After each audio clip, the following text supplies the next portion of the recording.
ഇതില് ഇപ്പൊ നേരത്തെ അദ്ദേഹം ചോദിച്ചല്ലോ, സോഷ്യൽ മീഡിയയുടെ ഇത്തരം വിമർശനങ്ങൾ പണ്ട് കാലത്തും മലയാള സിനിമയുടെ വിമർശനങ്ങളൊക്കെ ഉണ്ടായിട്ടുണ്ട്. എല്ലാ കാലത്തും വിമർശനങ്ങൾ ഉണ്ടായിട്ടുണ്ട്. പക്ഷെ പടം ഓടാൻ ഒരാഴ്ച ഒരു സമയം കൊടുക്കും, ഒരു സാമാന്യ ഒരു മര്യാദ, ഒരു കുറച്ചുപേര് കണ്ടോട്ടെ. അതായത് ഇപ്പൊ എനിക്ക് ഒരു സിനിമയെ കുറിച്ച് ഒരു അഭിപ്രായമുണ്ട്, ആ അഭിപ്രായം ഞാൻ മറ്റൊരാളിലേക്ക് അടിച്ചേൽപ്പിക്കുന്നത് എന്താണ്? അപ്പൊ ഞാനിപ്പോ എന്റെ മുമ്പിൽ ഇരിക്കുന്ന ഇയാളത്ര ശരിയല്ല കേട്ടോ എന്ന് ഇദ്ദേഹം പറഞ്ഞ ആ ഒരു പിക്ചറോടുകൂടെ മാത്രമേ ആ വ്യക്തിയെ ഇദ്ദേഹം കാണുകയുള്ളൂ.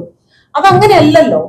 എനിക്കുള്ള അഭിപ്രായം എന്റെ ഉള്ളിൽ തന്നെ ഇരിക്കട്ടെ, അത് ഞാൻ സമൂഹത്തിന് മുൻപാകെ അത് ഇറങ്ങിയ അന്ന് തന്നെ ഇതേ ഞങ്ങൾ ആവശ്യപ്പെടുന്നുള്ളൂ, അന്ന് തന്നെ ഇത്. അതുകൊണ്ടാണ് ഞാൻ ആദ്യമേ പറഞ്ഞത്, ഇത് സാമിയേട്ടന് വേണ്ടി മാത്രമല്ല ഇവിടെ ഞങ്ങൾ ഇരിക്കുന്നത്, ഞങ്ങൾ ഇൻഡസ്ട്രിക്ക് വേണ്ടിയാണ് ഇരിക്കുന്നത്. കാരണം ഇതുവരെ ആരെങ്കിലും പറഞ്ഞിട്ടുണ്ടോ ഇല്ലയോ എന്ന് അറിയില്ല. ഇപ്പൊ സാമിയേട്ടൻ പറഞ്ഞു ഇതിന് പിന്നിൽ ബാധിക്കപ്പെടുന്ന ഒരുപാട് തൊഴിലാളികൾ അല്ലെങ്കിൽ ഒരു നിർമ്മാതാവുണ്ട്.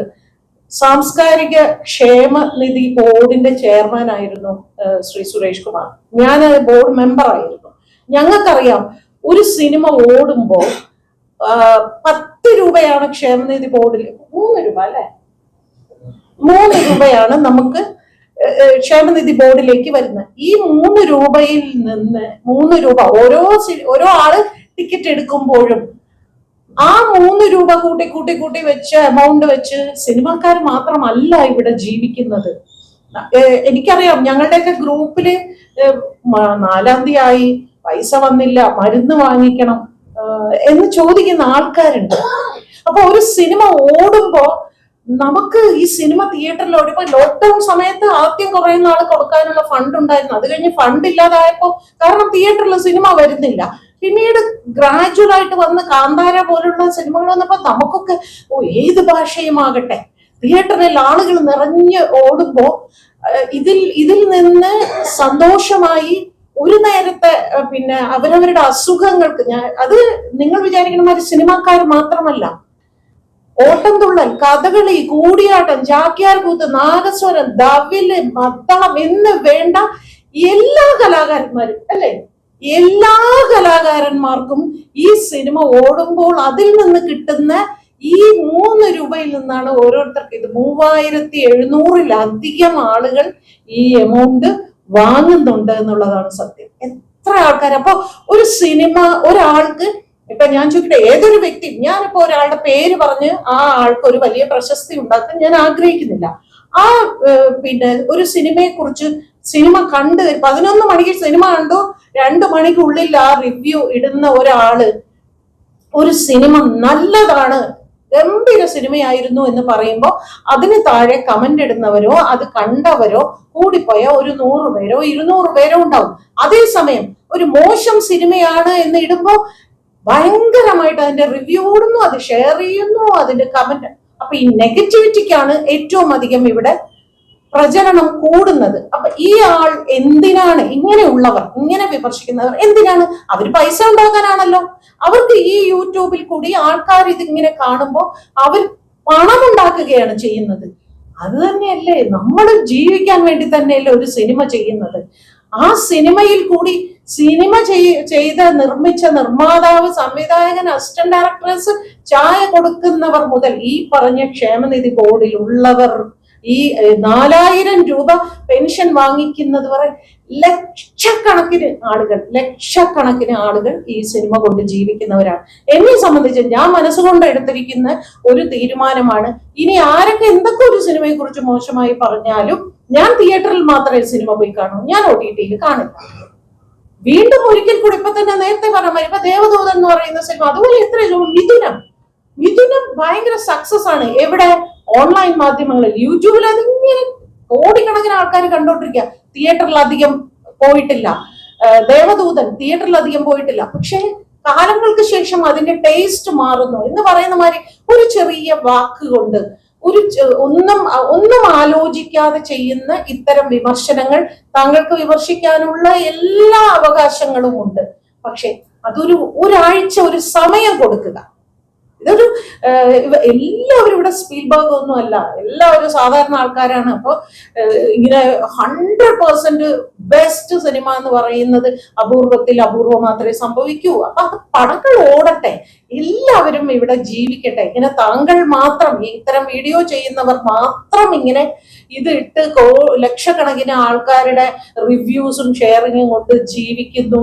അതിനോടൊപ്പം തന്നെ ഇങ്ങനെ ഒരു വലിയൊരു വിഭാഗം ഈ സിനിമയെ ആശ്രയിച്ച് ജീവിക്കുന്നവര്, ഇതിൽ നിന്ന് കിട്ടുന്ന ആ 3 രൂപയെ ആശ്രയിച്ച് ജീവിക്കുന്ന ഒരുപാട് പേരുണ്ട് എന്നുള്ളത് കൂടെ ഈ ഓൺലൈൻ മാധ്യമങ്ങൾ ദയവ് ഇത് മനസ്സിലാക്കണം. ഷോ കഴിഞ്ഞ് ഇറങ്ങി വരുന്ന ആളുകൾ ഒരാഴ്ചത്തെ സമയം ചോദിക്കുന്നതിനോടൊപ്പം തന്നെ നല്ലതാണെങ്കിൽ നല്ലതെന്ന് പറയുമ്പോൾ സ്പീഡി ആയിട്ട് മൗത്ത് പബ്ലിസിറ്റിയും കൂടി ഉണ്ടാകുന്നു. ആദ്യത്തെ ദിവസം തന്നെ പോകുന്നു. ഒരാഴ്ച നമ്മൾ വെയിറ്റ് ചെയ്യുന്ന സമയത്ത് നല്ലതാണെങ്കിലും ഒരാഴ്ച വെയിറ്റ് ചെയ്യുന്നത് കൊണ്ട് എന്ത് നഷ്ടമാണ് നിങ്ങൾക്ക് സംഭവിക്കുന്നത് എന്നാണ് ഞങ്ങളുടെ ചോദ്യം. ആ ഒരാഴ്ച ആളുകൾ കയറി കണ്ടിട്ട് അവർ പറയട്ടെ, ആ പടം അവർ സ്വയം പറയട്ടെ. അത് നമ്മൾ ഉടനെ സമൂഹ മാധ്യമം എന്ന് പറയുന്നത് കോടിക്കണക്കിന് ആളുകൾ കണ്ടുകൊണ്ടിരിക്കുന്നവര്, നമ്മൾ ഒരാളോട് തിയേറ്ററിൽ നിന്ന് ഇറങ്ങി പറയുന്നത് പോലെ അല്ലല്ലോ ഒരു സമൂഹ മാധ്യമങ്ങളിൽ കൂടി. പ്രത്യേകിച്ച് ഈ പറയുന്ന മാതിരി ഒരു അദ്ദേഹത്തെ സംബന്ധിച്ച് അദ്ദേഹം ആദ്യമായിട്ട് ചെയ്ത ഒരു സംവിധാനം, ഇതുപോലെ ഒരുപാട് സിനിമകൾ, ഞാൻ ഈ ഒരു സിനിമയ്ക്ക് വേണ്ടി മാത്രമല്ല. അപ്പൊ അതിൽ തീർച്ചയായിട്ടും നിങ്ങൾ ചെയ്ത സിനിമ ഇന്ന കുഴപ്പങ്ങളായിട്ട് പറയട്ടെ, തീർച്ചയായിട്ടും രൂക്ഷമായി തന്നെ ഒരു സമയം കൊടുക്കൂ. ഇനിയിപ്പോ നിങ്ങൾ പറഞ്ഞ മാതിരി ഒരാഴ്ച വേണ്ട, ഒരു 3-4 ദിവസം ഒരു സമയം കൊടുക്കൂ എന്നേ ഞങ്ങൾ ആവശ്യപ്പെടുന്നുള്ളൂ. അല്ലാതെ ഞാൻ കണ്ടു ഇത് മൊട്ട സിനിമ, ഇത് അങ്ങനെയാണ്, ഇത് ഇങ്ങനെയാണ്, ഇപ്പൊ നേരത്തെ പറഞ്ഞ മാതിരി അതിന്റെ താഴെ വന്നിട്ട് അതിൽ ഇന്ന സീൻ ഇഷ്ടപ്പെട്ടില്ല, അല്ലെങ്കിൽ നിങ്ങളുടെ ക്രിയേഷൻ ഇന്ന രീതിയിൽ ശരിയായില്ല, നിങ്ങളുടെ ഫോട്ടോഗ്രാഫി ശരിയായില്ല, നിങ്ങളുടെ സ്ക്രിപ്റ്റ്, ഇതൊക്കെ പറയട്ടെ. പറയുന്ന എന്താണ്? പറയുന്ന ഭാഷ എന്താണ്?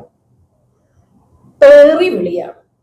ഏതൊരു വിഷയത്തിനും നമ്മളൊക്കെ അനുഭവിക്കുന്ന ഒരു കാര്യമാണ്. നമ്മളൊക്കെ ചിലപ്പോൾ നമുക്ക് തെറ്റുകൾ പറ്റാം, നമ്മുടെ വാക്കുകളിൽ കൂടെ, നമ്മുടെ പ്രവൃത്തികളിൽ കൂടെ, നമ്മുടെ സിനിമകളിൽ കൂടെ ഒക്കെ നമുക്ക് ഇത്തരത്തിലുള്ള ഇതുണ്ടാവും. പക്ഷെ അതിന് താഴെ വന്ന് വളരെ ആരോഗ്യപരമായി വിമർശിക്കുന്നതിന് പകരം അടിച്ചമർത്തിയിട്ടുള്ള ഈ വിമർശനം, അത് ഒന്ന് മിതപ്പെടുത്തുന്നത് നല്ലതായിരിക്കും എന്നാണ് എനിക്ക് പറയാനുള്ളത്. ലോക സിനിമയും മലയാള സിനിമയായിട്ട് കമ്പയർ ചെയ്യേണ്ടത്. പക്ഷെ ഇപ്പൊ 3-4 പടങ്ങൾ ഓടി എന്നുള്ളത് ശരിയാണ്. മലയാളത്തില് ആദ്യം തുടക്കത്തിൽ, അത് കഴിഞ്ഞ് പൊളിഞ്ഞു പോയ പടങ്ങള്, അടിപടല പോയ പടങ്ങളെ കുറിച്ച് നിങ്ങൾ പറയുന്നില്ല. 4-5 പടങ്ങളെ ഉള്ളൂ ആദ്യത്തെ ഈ വർഷം ആദ്യം തുടങ്ങി. അത് കഴിഞ്ഞ് പോയ പടങ്ങളെ കുറിച്ച് ഇവിടെ ആരും ചർച്ച ചെയ്യുന്നില്ല. ഈ 4-5 പടങ്ങളുടെ കാര്യമാണ് ചർച്ച ചെയ്യുന്നത്. പടങ്ങൾ നല്ലതായിരുന്നു, നല്ലതായിട്ട് ഓടി, അതൊക്കെ ശരി. ഇപ്പൊ നിങ്ങൾ ഈ പറഞ്ഞില്ലേ വെട്ടിക്കളഞ്ഞു എന്നുള്ളത്, ഇത് ഞങ്ങൾ പണ്ട് മുതലേ ചെയ്യുന്ന കാര്യമാണ്. ഇന്നലെ ഒന്നും തുടങ്ങിയല്ല. അന്ന് റിവ്യൂ ചെയ്യുന്ന ആൾക്കാരും ഇല്ല, സോഷ്യൽ മീഡിയ ഇല്ല, ഒന്നുമില്ല. ഞങ്ങളൊക്കെ സിനിമ കണ്ടിട്ട് തിയേറ്ററിൽ പോയിട്ട് ഓരോ ദിവസവും ഈ തിരുവനന്തപുരം മുതൽ കാസർഗോഡ് വരെ പോയി വെട്ടി മാറ്റിയിട്ടുണ്ട്. ഒരു എഡിറ്ററെ അസിസ്റ്റന്റ് എഡിറ്ററെ കൂടെ വിട്ടിട്ട് ഇത് വെട്ടി മാറ്റി, ലെങ്ത് കൂടി പോയിട്ട് അല്ലെങ്കിൽ ലാഗ് അടിക്കുന്ന സീന് ഇതെല്ലാം എടുത്ത് മാറ്റിയ ചരിത്രം എത്രയോ വർഷങ്ങളായിട്ട്. ഞാനൊക്കെ സിനിമ 81 സിനിമ തുടങ്ങിയിട്ട് ഞാൻ ഒരു 90 ഈ ഇതുവരെ എനിക്ക് എന്റെ മിക്കവാറും പല സിനിമകൾ നമുക്ക് മോശമാണെന്ന് തോന്നിയ സിനിമകളിലൊക്കെ നമ്മൾ പോയി വെട്ടിയിട്ടുണ്ട്. ലെങ്ത് കൂടുതലായിട്ട് അന്നേ തുടങ്ങിയിട്ടുള്ള ചോദിച്ചു കഴിഞ്ഞാൽ ഇവരൊക്കെ ഇരിക്കുന്നു. ഞങ്ങൾ ലെങ്ത് അന്ന് ഇവരാരും വിമർശിച്ചിട്ടാണെങ്കിൽ ഇത് പറഞ്ഞിട്ടല്ല, ഇന്ത്യനെ ഇപ്പം കൂടി ഇവര് പറഞ്ഞിട്ടല്ല, അവർക്ക് തോന്നി മൊത്തത്തിൽ ആൾക്കാരുടെ ഒരു പ്രേക്ഷകന്റെ ഒരു ഫീഡ്ബാക്ക് കിട്ടിക്കഴിഞ്ഞപ്പോ അവർക്ക് തോന്നി ഇത് അവിടെ കൊള്ളൂല, ഇവിടെ ലാഗ് അടിക്കുന്നു പറഞ്ഞാൽ കെട്ടിക്കളയും. ഞങ്ങള് വെട്ടിയിട്ടുള്ളതാണ്. ഞാനൊക്കെ 6-ാം തമ്പുരാൻ എന്ന് പറഞ്ഞാൽ സൂപ്പർ ഹിറ്റ് സിനിമയിൽ അതിൻ്റെ അകത്ത് വരെ ഞാൻ വെട്ടിയിട്ടുണ്ട്, അത് വെട്ടി മാറ്റിയിട്ടുണ്ട്. അപ്പം അന്ന് ഈ സോഷ്യൽ മീഡിയ കേട്ടോ ഒന്നുമില്ല. അപ്പൊ അങ്ങനെ നമ്മൾ ചെയ്തുകൊണ്ടിരിക്കുന്നുണ്ട്. അല്ലാതെ ഇവര് പറയുന്നത് കേട്ട് ഇവരുടെ റിവ്യൂ അനുസരിച്ചല്ല ഞങ്ങൾ സിനിമ എടുക്കുന്നതും. ഇനി നാളെ ഇവർ പറയും ഇങ്ങനെ സിനിമ എടുക്കണമെന്ന് പറഞ്ഞാൽ പറ്റുമോ? അവര് നമ്മളെ സിനിമാക്കാരെ പഠിപ്പിക്കാൻ വരികയാണ്. എന്ന് വെച്ചാൽ എങ്കിൽ അവരൊരു സിനിമ എടുക്കട്ടെ, എന്നിട്ട് കാണിച്ചു തരട്ടെ, ഏറ്റവും മെച്ചമുള്ള സിനിമ അവര് ചെയ്ത് ഞങ്ങളെ കാണിച്ചു തരട്ടെ, എന്നിട്ട് പറയട്ടെ റിവ്യൂ പറയാം.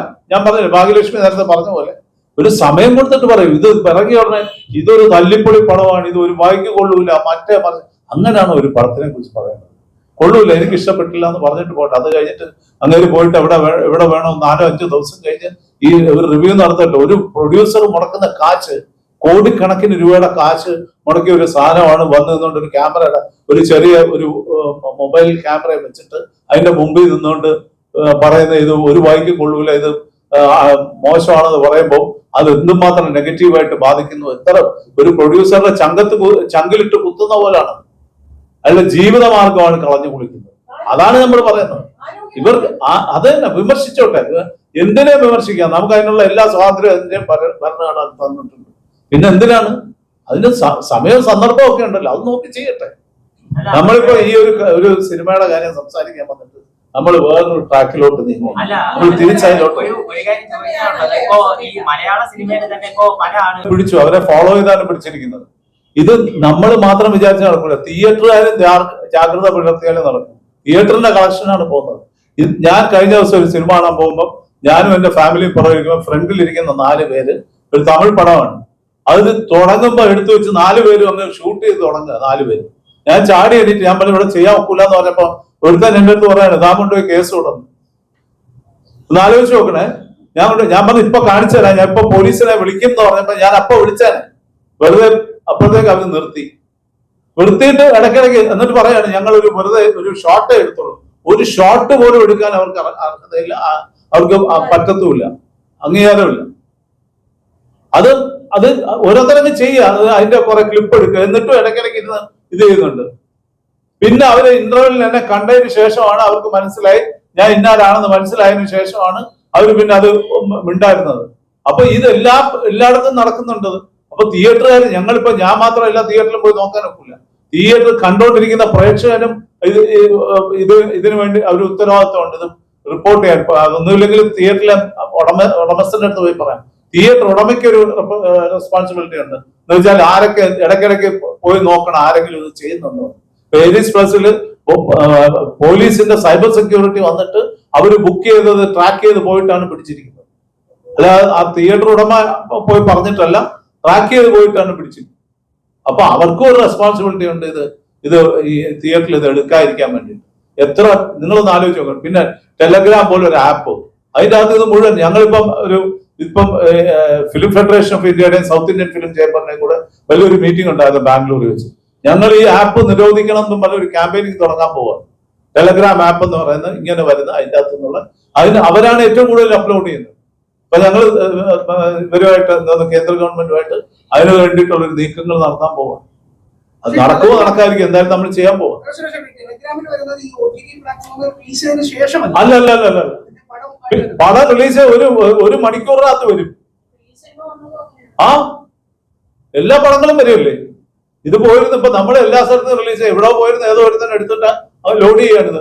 ഇപ്പൊ റോക്കേഴ്സുമായിട്ട് ബന്ധപ്പെട്ടിട്ടുണ്ടെന്നാണ് പറയുന്നത്. റോക്കേഴ്സിനെ ഞങ്ങൾ ഈ പ്രൊഡ്യൂസേഴ്സ് അസോസിയേഷൻ ഞങ്ങൾ പോയി ആ ഒരു പറ്റം പോലീസ് സഹായത്തോടു കൂടി ഞങ്ങൾ പോയി കോയമ്പത്തൂരിൽ നിന്ന് അവരെ പൊക്കിക്കൊണ്ട് വന്നതാണ്. ഇവിടെ കൊണ്ട് ഇട്ടിരുന്നു, ഇവിടെ സെൻട്രൽ ജയിലിൽ ഒരു 4-5 മാസം ഇവിടെ കടന്നിട്ടാണ് പിന്നെ അവർക്ക് ജാമ്യം കിട്ടിപ്പോയത്. അവർ വീണ്ടും ഇറങ്ങിയിരിക്കുക.